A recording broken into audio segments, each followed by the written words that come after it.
বাংলাদেশের যে ৬ জেলার হিন্দুরা সবচেয়ে শান্তিতে বসবাস করে। ১. গোপালগঞ্জ। গোপালগঞ্জ জেলায় হিন্দু জনসংখ্যার হার সবচেয়ে বেশি, প্রায় ৩৬.৯৫%। এই জেলায় হিন্দুরা সামাজিকভাবে অত্যন্ত শক্তিশালী এবং সরকারি বেসরকারি বিভিন্ন উচ্চপদস্থ দায়িত্বে তাদের ব্যাপক উপস্থিতি রয়েছে, যা তাদের এক ধরনের নিরাপত্তা নিশ্চিত করে। ২. মৌলভীবাজার। সিলেট বিভাগের এই জেলায় হিন্দুরা জনসংখ্যার প্রায় ৩৪.৪৫%। চা বাগান কেন্দ্রিক সংস্কৃতি এবং শ্রীমঙ্গল অঞ্চলের উদার সামাজিক পরিবেশের কারণে এখানে হিন্দুরা অত্যন্ত শান্তিপূর্ণভাবে বসবাস করেন। ৩. সুনামগঞ্জ।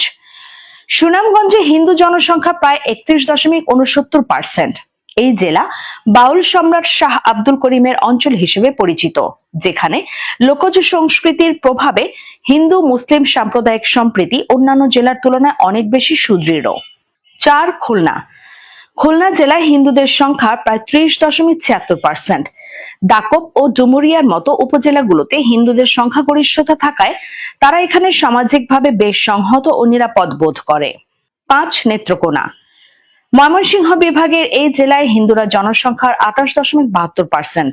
এখানকার সাংস্কৃতিক ঐতিহ্য এবং লোকজ উৎসবগুলোতে সকল ধর্মের মানুষের স্বতঃস্ফূর্ত অংশগ্রহণ থাকে। ৬. বাগেরহাট। বাগেরহাটে হিন্দু জনসংখ্যা প্রায় ২৬.৩৮%। এখানকার সামাজিক কাঠামোতে হিন্দু মুসলিম সুসম্পর্ক দীর্ঘদিনের। বিশেষ করে পূজা পার্বণগুলোতে এখানে ব্যাপক উৎসবমুখর পরিবেশ দেখা যায়।